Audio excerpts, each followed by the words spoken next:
verset. Si notre évangile est encore voilé, il est voilé pour ceux qui périssent. Il est voilé pour ceux qui périssent. Il y a des personnes que même si vous les annoncez la parole de Dieu n'importe comment, ils vous diront que en fait, ça c'est les choses des blancs. C'est les occidentaux. Nous on a nos dieux, les coutumes. Les coutumes. Les coutumes, vous connaissez nos dieux, les dieux du village. Les dieux des crânes. Les dieux des balais.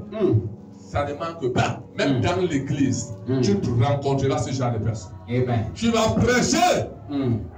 Ils feront semblant de recevoir la parole. Mais ils vont toujours retourner dans ces choses. Mais prie et reprie. La prière fervente d'un homme de Dieu brisera le genou. Détruira les limites. Ta parole de vérité finira par changer l'église. Amen. Le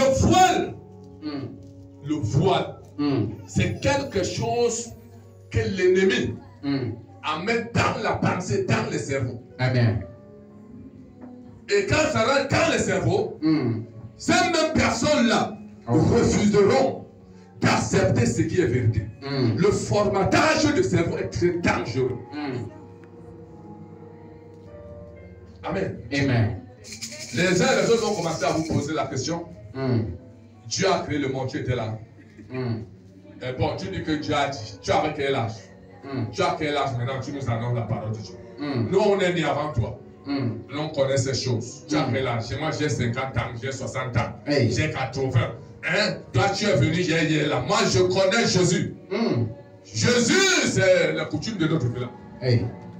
Ils te diront ça. Nous sommes allés prêcher avec le pasteur Rodrigue.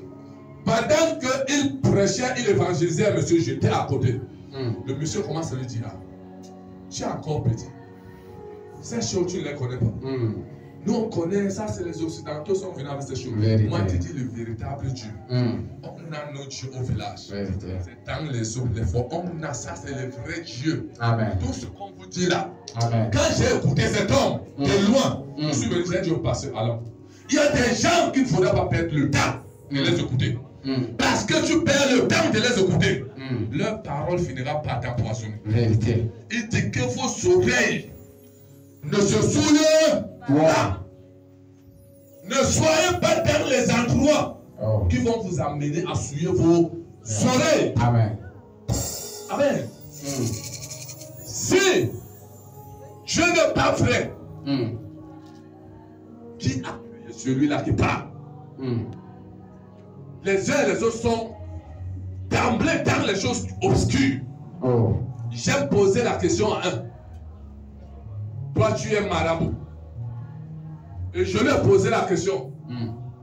Est-ce que tu crois que Jésus est vrai? Il me dit oui, je crois. Et c'était un voisin. Tandis qu'il a passé le temps à tromper les gens, à tromper à chaque lundi, mardi, mercredi, jeudi, on mangeait le poulet dans sa maison. Le poulet qu'il prescrivait, il faisait les ordonnances aux gens de venir se faire soigner. Sa femme a eu une grossesse de 12 mois et madame. Maintenant, si tu es ton fort, arrange donc le problème de ton épouse. Et c'est chez moi qu'il est venu entrer. Oh, pasteur, je suis fini. Quand j'arrivais dans sa maison, on lui avait demandé 250 000 pour l'opération de sa femme. Amen. Et moi, je lui ai dit, si on opère ta femme, elle va mourir. L'enfant va mourir. Et alors, j'ai dit à cet homme, je vais prier pour ta femme. Et vous verrez, votre femme va enfanter sans opération. Elle va enfanter sans déchirure. Et vous verrez et vous comprendrez que Jésus-Christ n'est pas n'importe qui. Amen. J'ai prié le même jour. Le premier jour est passé. Le deuxième jour, en sortant de ma maison, à 5 h du matin, lui et moi, on s'est croisés. Passo, Jésus, tu es grand. Tu es grand. Tu es grand. Je me tiens debout. Tu es grand encore. Il a encore fait quoi? Près de 10 minutes, tu es grand. C'est là où il me dit, elle a accouché. Elle a couché. Elle a couché. Elle a couché. Elle a son. Ça a déchiré. Ça a opération. Je vais sur. Regardez. Là comment le diable malaxe les gens. Regarde les mensonges. Si tu étais marabout, tu es donc plus fort. Pourquoi tu n'as pas sauvé ta femme? En 2 jours, Dieu a changé l'histoire de sa femme. C'est pour vous faire comprendre que quand vous faites confiance à Dieu, Dieu défendra votre cause. Mais si vous montrez à Dieu que vous n'êtes pas avec lui, et lui aussi n'aura rien à faire avec vous. Amen. Donc l'évangile, c'est la bonne nouvelle. L'évangile, c'est la puissance de Dieu. L'évangile, c'est la puissance de Dieu. Donc ça veut dire que quand la parole de Dieu arrive dans votre vie, si la mauvaise nouvelle venait du jour au jour, la mauvaise nouvelle va disparaître. Et la bonne nouvelle va apparaître. La mauvaise nouvelle, c'est quoi? C'est les maladies, les obstacles, les blocages. Dans telle famille, personne ne réussit. Dans telle famille, tout le monde est malade. Mais quand la parole arrive, la maladie disparaît. Quand la parole arrive, les obstacles disparaissent. Quand la maladie arrive, quand la parole de Dieu arrive, la résurrection devient possible. Le mort arrive, tu pries, il le ressuscite. Tu vas me poser la question que toi-même tu as déjà ressuscité les morts. Je te dirai oui, j'ai déjà ressuscité. Amen. Et vous le savez. J'ai prié, le mort est parti de la mort à la fin. Amen.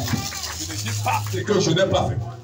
Je vous dis ce que Jésus a fait avec moi. Amen. Je prêche ce que je vis. N'essaye jamais de reculer.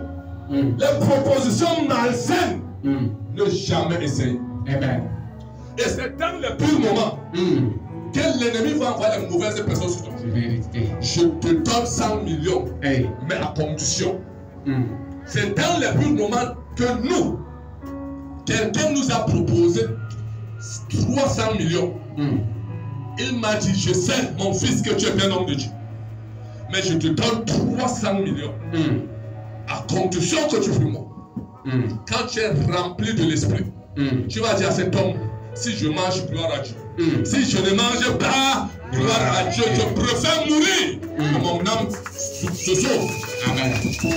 Mais gloire à Dieu, cet homme est un diplomate. Amen. Je lui ai conduit au Seigneur. Il est tchadien.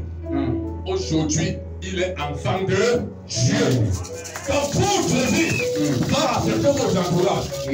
Votre vie va affecter les personnes qui vous regardent. Amen. Et ils finiront par témoigner qu'en fait cet homme est un véritable homme de Dieu. Amen. Amen. Ceux qui sont là dehors, en fait, ils savent qui est vrai et qui n'est pas vrai. Ce n'est pas le fait de vous gonfler. Ils savent qui est vrai et qui n'est pas vrai. Prêche la parole. Rien que la parole. Acclame la parole du Seigneur. Le verset 4.